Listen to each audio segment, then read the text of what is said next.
Hi guys, ജിനാനാണ്. അപ്പോൾ നമ്മളിതാ യൂട്യൂബിലൊരു first വ്ളോഗായിട്ട് വന്നിരിക്കുകയാണ്. നമ്മൾ നോർമലി ചെയ്യാറ് ഈ ഷോർട്സും റീൽസൊക്കെയാണ് ചെയ്യാറ്. അപ്പോൾ നമ്മൾ ആദ്യമായിട്ടൊരു വ്ളോഗ് ചെയ്യാമെന്ന് വിചാരിച്ചു. അപ്പോൾ എങ്ങനെ അതിൻ്റെ ഐഡിയാസൊന്നുമില്ല. നമ്മൾ നോർമലി അവിടെ ലൊക്കേഷനിൽ പോകും, അല്ലെങ്കിൽ ഏത് ഫുഡൊക്കെ അങ്ങനെ ട്രൈ ചെയ്യാൻ പോകുമ്പോൾ എടുക്കുന്നൊരു വീഡിയോസേ ഉള്ളൂ. ഇതുപോലൊരു വ്ളോഗായിട്ടൊന്നും ഇതുവരെ ചെയ്തിട്ടില്ല. ഷോർട്ട് വ്ളോഗ്സൊക്കെ ചെയ്യാറുണ്ട്, പക്ഷേ ഇങ്ങനത്തെ ഒരു ലോങ് വ്ളോഗ്സ് ആദ്യമായിട്ട് ചെയ്യാൻ പോവാം. അപ്പോൾ അതിൻ്റേതായ ചില മിസ്റ്റേക്കും കാര്യങ്ങളൊക്കെ ഉണ്ടാവും. അപ്പോൾ അങ്ങനെ എന്തെങ്കിലുമൊക്കെ ഉണ്ടെങ്കിൽ നിങ്ങളെന്തായാലും കമൻറ്റിൽ അറിയിക്കുക. പിന്നെ ഇന്നത്തെ പരിപാടി എന്താണെന്ന് വെച്ചാൽ ഒന്നുമില്ല. ഇപ്പോൾ നോർമലായിട്ട് വീട്ടിൽ നിന്ന് ഇറങ്ങുന്ന പോലെ എന്താ പറയുക, ഫുൾ റെഡിയായി പുറത്തേക്ക് പോവുകയാണ്. ഇന്ന് നമ്മൾ കോഴിക്കോടേക്ക് പോകാമെന്ന് വിചാരിക്കാം. കോഴിക്കോട് നമ്മളൊരു പരിപാടി നടത്തുന്നുണ്ട്. അപ്പോൾ എന്താ സംഭവം എന്നൊക്കെ നമുക്ക് കോഴിക്കോട് എത്തുമ്പോൾ കാണാം. അപ്പോൾ അതിൻ്റെ കുറച്ച് കാര്യങ്ങളൊക്കെ ആയിട്ടാണ് ഇന്നത്തെ ഒരു വ്ളോഗ് സ്റ്റാർട്ട് ചെയ്യുന്നത്. അപ്പോൾ നമുക്ക് നേരെ വീഡിയോയിലേക്ക് കിടക്കാം. അപ്പോൾ ഗായ്സ്, നമ്മളിത് പോകാൻ നോക്കുകയാണ്. ചെക്കന്മാർ വെയിറ്റ് ചെയ്യുന്നുണ്ട്, ഓലെയും പിക്ക് ചെയ്യണം. അപ്പോൾ വണ്ടി എടുത്തതാ പോവാണ്. വണ്ടിയൊക്കെ ഫുൾ ചാർജാക്കി വെച്ചതാ. എന്താ 100% 95 കിലോമീറ്റർ. അത് സ്പോർട്സിലായതുകൊണ്ട് കേട്ടോ. അപ്പോൾ വണ്ടി സ്റ്റാർട്ട് ചെയ്ത് ലെറ്റ്സ് ഗോ. ബാക്കി വിശേഷങ്ങൾ എല്ലാം വയ്യെ കാണിച്ചു തരാം കേട്ടോ. ഓക്കെ, അപ്പം നേരെ പോയി ചെക്കന്മാരെയും പിക്ക് ചെയ്ത് ടൗണിലേക്ക് പോകുന്ന വഴിക്ക് ചേളന്നൂർ എത്തിയവരും ഫേമസ് ബേക്കറിയിൽ നിന്ന് ഒരു ലൈമും പബ്സും കഴിച്ചു.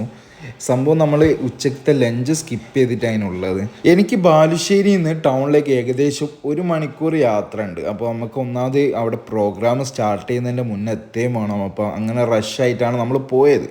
പക്ഷെ അവിടെ എത്തിയാലും പ്രോഗ്രാം സ്റ്റാർട്ട് ചെയ്യുകയും ചെയ്തു. പുറത്താണെങ്കിൽ ഫുള്ള് തിരക്ക്.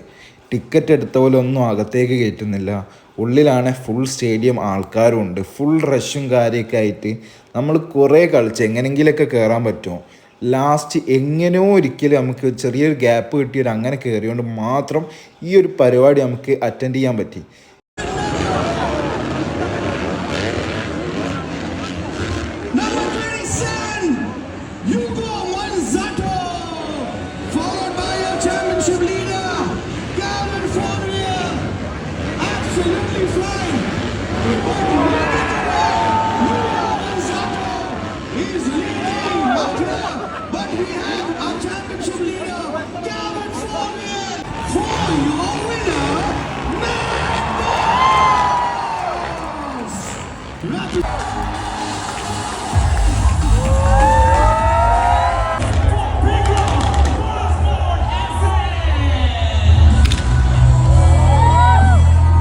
പരിപാടിയും കഴിഞ്ഞ് നേരെ നമ്മൾ പോയത് നല്ലൊരു അവിൽ മിൽക്ക് കുടിക്കാനാണ്. അതും ഇബ്രാഹിഖാൻ്റെ 30 ഉറുപ്പ്യൻ്റെ അവിൽ മിൽക്ക്. 30 ഉറുപ്പ്യക്ക് ഇത് സംഭവം നല്ല വർത്ത് തന്നെയാണ്. എനിക്ക് സംഭവം ഇഷ്ടപ്പെട്ടു. ഞാൻ ഇത് 2ാമത്തെ പ്രാവശ്യമാണ് ഇവിടുന്ന് ട്രൈ ചെയ്യുന്നത്. സംഭവം കൊള്ളാം. അതും കഴിഞ്ഞ് നമ്മൾ നേരെ ബീച്ചിൽ പോയിട്ട് ഒരു നാരങ്ങ സോഡയും ഒരു ഉപ്പിലിട്ടൊക്കെ കഴിച്ച് പിന്നെ നമ്മളവിടെ കുറച്ച് നേരം ബീച്ചിൽ കുറച്ച് നേരം കറങ്ങി നിന്നതാണ്.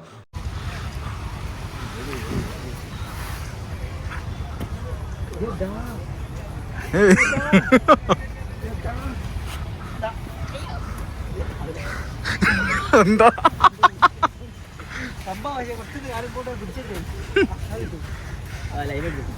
അടുത്ത് പിന്നെ നമ്മൾ നേരെ പോയത് സൂഫി മന്തിയിലേക്കാണ്. നല്ല ഹണി അൽഫാമോ അതുപോലെ നോർമൽ അൽഫാമോ ഒക്കെ ആയിട്ട് നല്ലൊരു മന്തിയും കഴിച്ച് നേരെ നമ്മൾ വീട്ടിലേക്ക് പോയി. അപ്പോൾ ഗായ്സ്, നിങ്ങൾക്ക് എല്ലാവർക്കും ഈ വീഡിയോ ഇഷ്ടപ്പെടുമെന്ന് വിചാരിക്കുന്നു. ഇഷ്ടപ്പെട്ടാൽ എന്തായാലും കമൻറ്റിൽ അറിയിക്കുക. പിന്നെ എന്തെങ്കിലും മിസ്റ്റേക്കോ കാര്യമൊക്കെ ഉണ്ടെങ്കിൽ അതും നിങ്ങൾ കമൻറ്റിൽ അറിയിക്കുക. പിന്നെ വീഡിയോ ഇഷ്ടപ്പെട്ടാൽ എന്തായാലും ലൈക്ക് ചെയ്യുക, അതുപോലെ സബ്സ്ക്രൈബ് ചെയ്യുക. പിന്നെ എനിക്ക് മെയിനായിട്ട് പറയാനുള്ളത്, ഞാനിന്നൊരു പ്രോഗ്രാമിന് പോയിട്ട് എനിക്ക് സത്യം പറയുകയാണ് ബാഡ് എക്സ്പീരിയൻസ് തന്നെയാണ് സത്യം പറഞ്ഞാൽ അവിടുന്ന് എനിക്ക് കിട്ടിയത്. നമ്മൾ ഒരാഴ്ച മുന്നേ ടിക്കറ്റൊക്കെ എടുത്തൊരു പരിപാടിക്ക് പോയിട്ട് അവിടെ ഒരു ടിക്കറ്റിനൊന്നും ഒരു വില ഇല്ല. വന്നവർക്ക് ആർക്കാന്ന് വെച്ചാൽ കയറിപ്പോവുക. അങ്ങനത്തെ ഒരു രീതിയിലാണ് ഞാൻ അവിടെ സംഭവം കണ്ടത്. 4-5 ഗേറ്റ് ഉണ്ട്, അവിടെയൊക്കെ എല്ലാവരും ഇടിച്ച് കയറി പോവുക. അങ്ങനത്തെ ഒരു സെറ്റപ്പായിപ്പോയി. മെയിനായിട്ട് നമുക്ക് പരിപാടി സംഭവം ഇഷ്ടപ്പെടുകയൊക്കെ ചെയ്തു. ഉഷാറ് പരിപാടിയായിരുന്നു, ഒക്കെ ടോപ്പ് തന്നെയാണ്. അതിലൊന്നും നമുക്കൊരു നെഗറ്റീവും ഇല്ല. പക്ഷേ ആൾക്കാരെ കയറ്റുമ്പോൾ ആയാലും അതുപോലെ ടിക്കറ്റ് കൊടുക്കുമ്പോൾ ആയാലും അതൊക്കെ ഒന്ന് ശ്രദ്ധിക്കണം.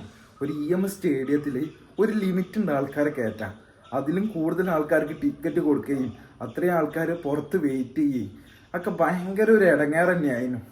ഞാനും അതിൽ പെട്ടുപോയിട്ടുണ്ട്. ഞാനും പുറത്ത് തന്നെയായിരുന്നുള്ളത്. എന്തോ ഒരു ഭാഗ്യം കൊണ്ട് മാത്രമാണ് ഞാൻ ആ പരിപാടി കാണാൻ എനിക്കൊരു ഭാഗ്യമുള്ളതുകൊണ്ട് മാത്രം ഞാൻ ആ പരിപാടി കണ്ട്, സത്യം പറയുകയാണെങ്കിൽ. അപ്പോൾ എന്തെങ്കിലും പരിപാടി നടത്തുമ്പോൾ ശ്രദ്ധിക്കേണ്ട കുറച്ച് കാര്യങ്ങളുണ്ട്, അത് നിങ്ങളൊന്ന് ശ്രദ്ധിക്കുക. അപ്പോൾ അത്രയേ ഉള്ളൂ. ഈ വീഡിയോ ഇഷ്ടപ്പെട്ടാൽ എന്തെങ്കിലും ലൈക്ക് ചെയ്യുക, അതുപോലെ സബ്സ്ക്രൈബ് ചെയ്യുക. അപ്പോൾ എന്തെങ്കിലും അഭിപ്രായം ഉണ്ടെങ്കിൽ കമൻറ്റിൽ അറിയിച്ചോളി. അപ്പോൾ അടുത്തൊരു നല്ല വീഡിയോ ആയിട്ട് കാണാം. അതായിരിക്കും bye from the foodie gym.